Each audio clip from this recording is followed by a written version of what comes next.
And here's going to be one of them. This is going to be one where I'm going to talk about Nemesis, the mid laner, obviously primarily a Fnatic. When he was in the ERL, it was of Mad Lions, which is a totally different team than the ones in LEC now. It was when he had Crown Shot and Selfmade. And I'm going to discuss basically all aspects. I'm going to talk about him, maybe some aspects of his personality that appear on stream, etc. His career, when he played in the LEC for those 4 splits, he played 2 Worlds, and his actual playing style, his skill set. Because it will always be assumed I'm a hater, not least because Fnatic fans are so annoying, and especially the last couple of years when the 14-year-olds came along, where all it is, it's not even comments, it's just oof, they go, oh, lol, Nalding, like, it's like literally like NPCs, you're just like a zombie horde of NPCs, World War Z or something fucking coming over the hill, like, these are barely even people with sentient thoughts as far as I can tell, so there's nothing to engage with. I've always disliked those Fnatic fans, and particularly when another player they always did it with was Reckless, where they constantly made it, this guy's the best, he's perfect, he's the poster boy, he has no flaws. If you say he has any flaws, even when you're getting them directly from his teammates, from observation, from like reading between the lines, yeah, you're just a hater. Now, one of the issues here though, this is why I'll never ever worry about courting controversy or going against the grain of what fans want to hear, is because I care about context over everything else in esports.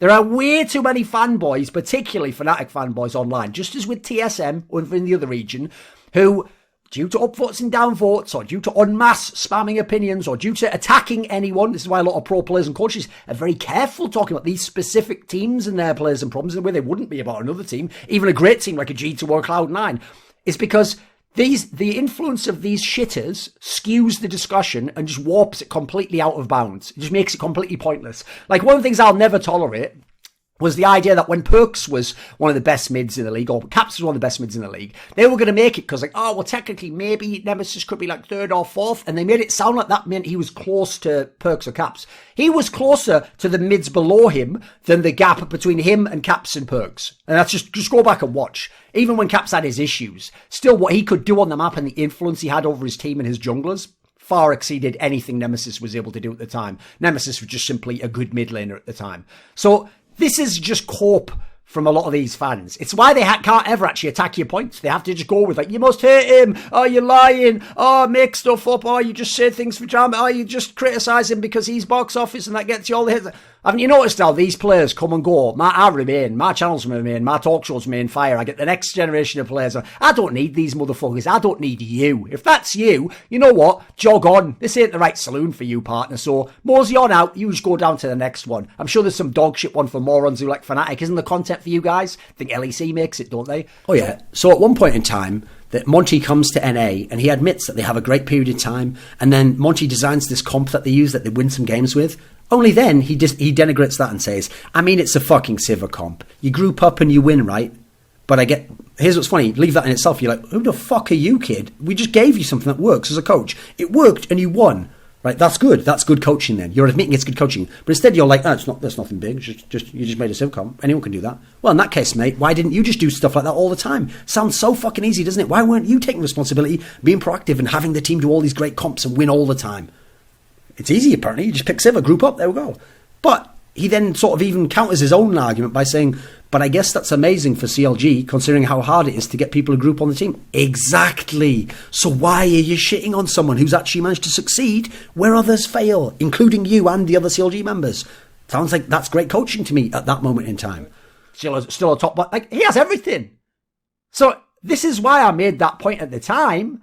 But if he was to win LEC, he would be the worst mid to ever do it. And that in doing so, he would be an outlier to the idea you need an elite mid laner to win LEC. Because if you look this is the point, and in fact, let's just set it up properly here. The moron didn't understand I was doing what he did with his Downby comment, and it had a similar premise. There was more to it than the surface level. Now, his premise, presumably about Downby, was like if you just watched him as an individual player and without his jungle and support, and you just watched him in solo queue or something, you would see he wasn't that sick a laner, he wasn't that sick mechanically, he didn't play a lot of the meta champions. You might think, as a mid laner, because he said he was like one of the most mid laner, or the worst mid laner, yeah, he might have looked as the worst mid laner in that context. So similarly, you look at the context of our comment, it makes total sense, it's absolutely reasonable, but he ignored that because guess what? Well, apparently, rules for thee, but not for me. Well, no, actually, the real quote you want to know, Nemesis, is what's good for the goose is good for the gander. What you can do, I can do as well. In fact, I could say I could do it better, mate, because I can actually fucking explain myself. I don't just mouth on fucking Ellis's stream, mate. So in the summer, he wins the title in a dominant performance. Yeah, after the death of a family member right before the final. And even though he had the option to sit out, no one would blame him. No one would ever criticise him. He persevered. He played the final. He was dominant. He won easily. That matchup and that particular circumstance, if it wasn't for the tragic nature of it, I don't know if he'd want to be a part of this. That should be the stuff of legend. That's like when Favre had that game where he hit like the 4 touchdowns and like almost 400 yards passing a day after his father died. Because he understood, I could sit this out, I could be destroyed about it, but that's not who I am. I'm the guy who goes out there and I perform at my highest level and I'll show you there. There you go, that's the tribute. That's what you meant to me, is what I was capable of doing here. I wouldn't blame anyone who wouldn't be able to do it. But as a result, I'll give you even more credit if you can do it. That's some legendary shit. Bow down, fucking respect. I don't know, and believe me, they will be mad. Because when people did that double lifts trophy case subreddit where famously it was empty and that was the joke up to like season 5, and people went super hard on the idea like, if you're so good, why don't you win? Well, guess what he did, didn't he? He showed domestically that you can sit the fuck down. He dominated. He won like 8 out of 10 splits. He was in 9 out of 11 finals after that period of time where you made that fucking subreddit, wasn't he, homie?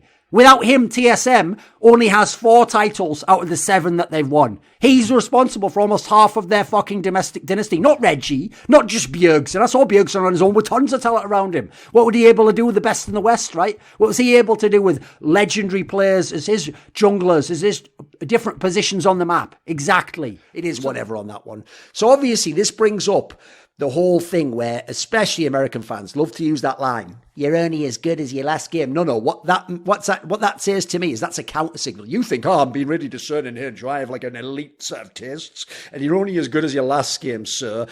You have to perform at a high level to please me, the random fan. No, what that says to me is a counter signal. It's like, I'm a peon pleb who just doesn't understand more than a single factor analysis approach. And also, I can't call to my mind a lot of different games. So I'm just going to make all my judgment about someone on a BO1. Oh, anti-clever. To say, no, you're not, you're a moron. No one cares what you think. Then you go to season 6, the craziest one I've ever seen.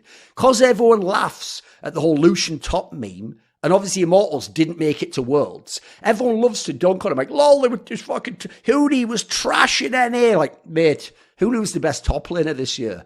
This was the year, if you don't remember, when Immortals was incredible in both splits. That's the other thing. People remember they were really good in spring, but they just failed in the playoffs. No, in summer, they also were unreal. Like, everyone remembers TSM dominated.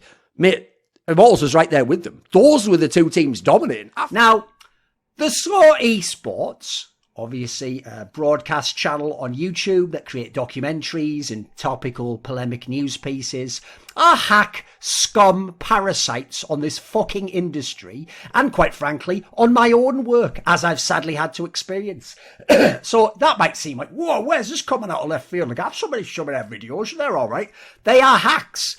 They basically just use storylines that very famous community narratives were around, or quite frankly, just literally mine at times that I've built up as my, at this point in time, 20-year career professionally as an esports historian and journalist. And by the way, later in the video, I'm going to talk about all the people who've made these claims of plagiarism against them, some outrageous incidents, disrespectful behaviour repeatedly from the people who make the videos on the Score Esports, and you're going to really see that these are pieces of shit that I'm exposing right now. But I have the balls to say it, imply it, and then stand by it and say, yes, she is a bad commentator in that game. You're trying to have your cake and eat it. And by the way, if people don't know that saying, people always go, how could you have a cake and eat it? You're thinking, like, but the point of having a cake is to eat. No, you missed the point, right? If you eat your cake, you don't any longer have a cake. So if you want to say, I have a cake, you can't eat it as well, can you? Otherwise, you fucking don't have a cake. I can't believe I'm breaking down basic fucking turns of phrase for this generation.